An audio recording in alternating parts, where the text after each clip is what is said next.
Hello, and thank you for coming to listen to our presentation. I hope I can excite you about gold in West Africa.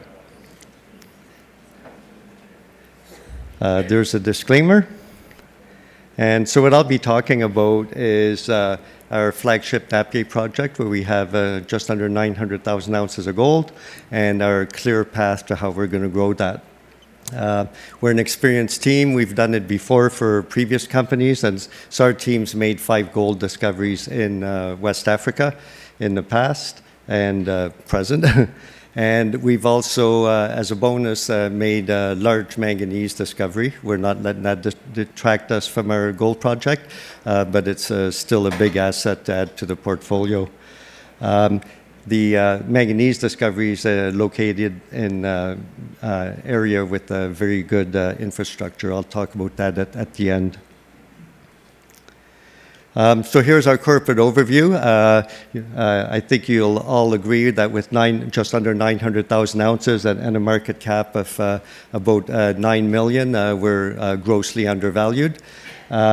We've got some very good funds in there. You're looking at Dundee Goodman out of Toronto that own over 8% of us, Deutsche Balaton out of Germany that own about 4%, and Lowell Resources out of Melbourne as well. And board management, we're heavily invested, own about 1.9%. I personally own about 1.2% of the company. So even though the share price is down, you can imagine I'm quite motivated to make it go in the right direction. Our board and management have very strong West African skills. Our chairman was on the board of Orbis and Cardinal, 2 very successful takeovers. Our other director, Steve Zaninovich, he was on the COO of Teranga, and before that, Griffin, who found a large deposit on the border with Côte d'Ivoire in Burkina Faso. And everybody else you see there, myself, my spouse and colleague of 30 years, and our 2 key guys in Côte d'Ivoire, we're all ex-Orbis Gold.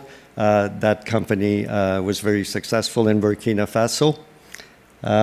So now I'll talk about our previous discoveries. I talked about Orbis Gold.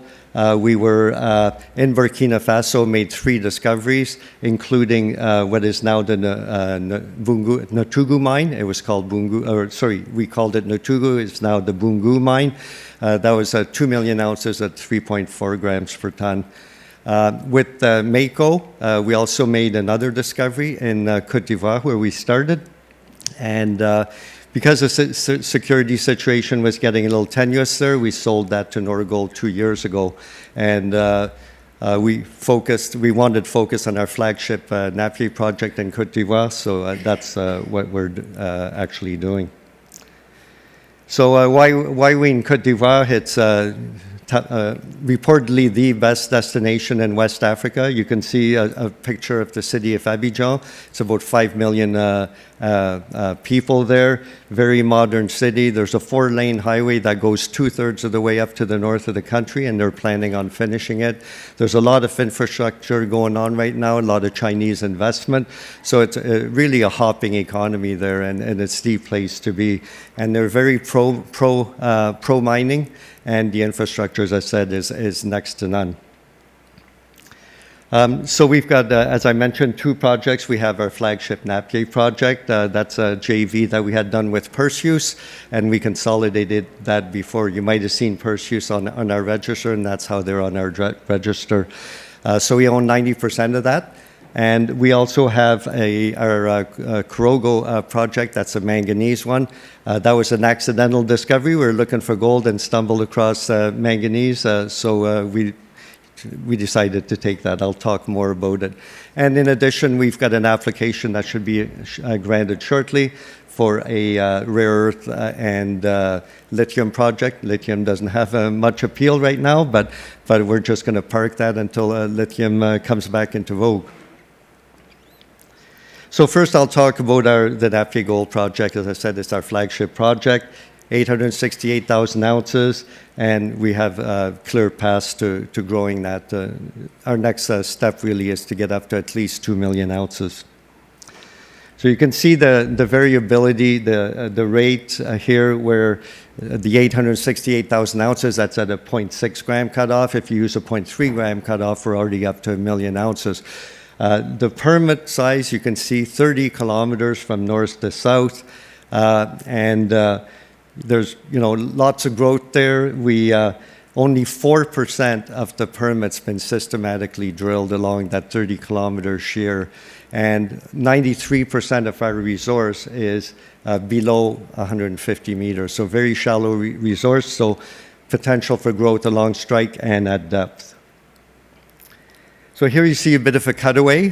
So the resource we currently have is Chaga and Gogbala. Chaga, as you can see, is drilled a lot tighter than Gogbala. That was our training ground for us to understand the geometry of the deposit. So the silver lining out of that is that when we do a resource update, most of Chaga will already be indicated. And you can see the big gap between Chaga and Gogbala, and that's part of the area where we need to do more exploring. We did preliminary metallurgy, and we did that back in 2019 because we wanted to know, is this a refractory project or not? And obviously it's not.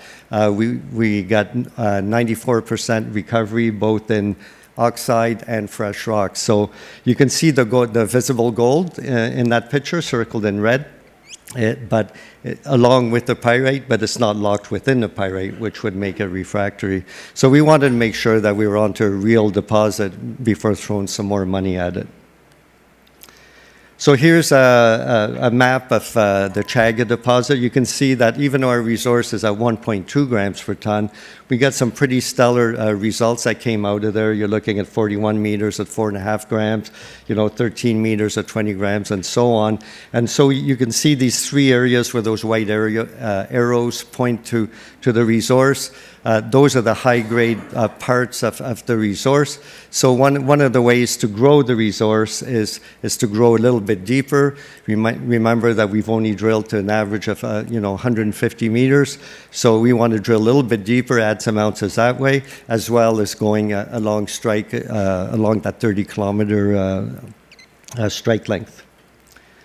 Now, Chaga North, we've been focusing on that probably about the last 6-8 months, and we've been doing the boring exploration that doesn't excite the market, mapping, rock chip sampling, trenching, but that's the work you need to get done to identify a new area to add resources. So you can see that we've come up with some pretty nice results there, some rock chips, and anywhere from 79 grams per ton, 60 grams per ton, and so on. You can read them yourself on there. And then with limited drilling, we've gotten 8 meters at 8.5 grams per ton, 1 meter, 215 grams per ton. So you can see the drill results in red, and the others are rock chip sample. So that's an area that's 6 kilometers by about 4 kilometers. So that would be a project that a company would like to have just as their main project, and it's just part of our NAFTA project. Where we also did some drilling recently, you can see that artisanal mining site, they go down to about 40 meters. The water table prevents them from going deeper. And we only put 4 holes in there, and one hole 7 meters at 5.5 grams per ton. Obviously, what we want to do on our next step of drilling is to drill behind that, to go underneath it, and then also drill along strike. But we perceive that as one of the areas where we do more drilling, and then based on good results, then we have do some resource drilling. Same with Gogbala. You can see the southern end of Gogbala on there, and then we drilled at Gogbala South. And so the line spacing that we did there is 400 meters. So if any of you have been to Paris, the Eiffel Tower is 300 meters high. So the line spacing on that is more than the Eiffel Tower. So obviously we get some nice results there, 6 meters at 6 grams, 9 meters at 1.4 grams. We need to do a little bit more drilling in between those areas, and we think that we can come up, possibly with a, another couple of 100,000 ounces out of there. Okay, now I'll talk about our manganese project. So manganese is used for steel production, and 90% of the manganese mined is used for steel production. The rest is used in the EV space. And so what we did is our geologists were mapping, and then they found a whole bunch of manganese on the ground. And then when we realized how much we had, then we paid attention. You can see that blue arrow. That's 8 kilometers strike length, and it's about 4 kilometers wide. Those gray bands we see are areas where there's manganese. That's from our geochemistry mapping. And we've got about 40 kilometers of strike length of the manganese. So if you take just 1 kilometer of that, and 100 meters wide and 100 meters deep, and use a density of 3, you come up with about 40 million tons. So the major companies, you know, when you get their interest, their threshold is about 100 million tons. So when you consider we got 40 strike kilometers of that, and the IP anomaly that you see in IP geophysics picks up the manganese nicely, and the bands are up to 300 meters wide. So the next step we'd like to do is a little bit of diamond drilling to prove that up, and then we think that big companies will be interested. We're looking for a strategic partner on that so that we can really focus on the gold project. You can see the IP there. Again, it's a slice of the IP geophysics, and it appears that it goes down to at least 250 meters. You can see that little red arrow that says 250 meters. So we're pretty confident that we're onto a big elephant in that part of the world.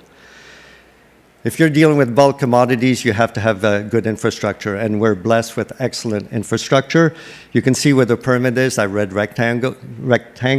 40 kilometers to the east, we have a railroad line, so we could put a haul road in there and get a siding in there, and then you ship it to the port of Abidjan, which is about 500-600 kilometers away.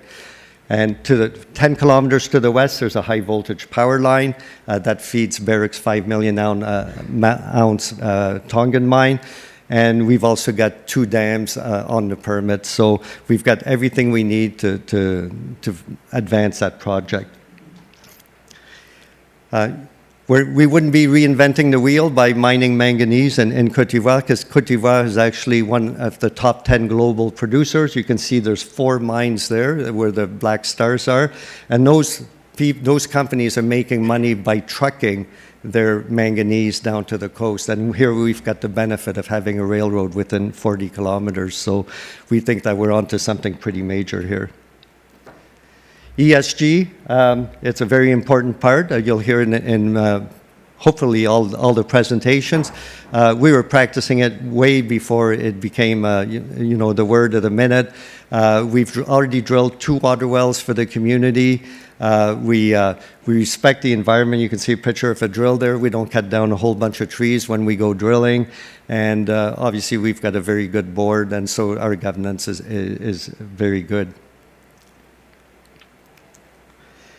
So why invest in Mako? I've told you some pretty exciting stuff here. So the resource that we have, it has got a clear path to growth. We think that, you know, eventually we'll end up with 3-4 million ounces on there. The next step, as I said, is, you know, 1.5 million, 2 million ounces. You know, we've got a team that's, you know, got a good track record. We've made 5 gold discoveries, a manganese discovery in that part of the world. And you throw in there a large manganese deposit as a bonus, you know, we think we're very undervalued and probably a good buying opportunity. If you want to talk to us, we're in the booth just next door here, and happy to talk to you some more. Thank you.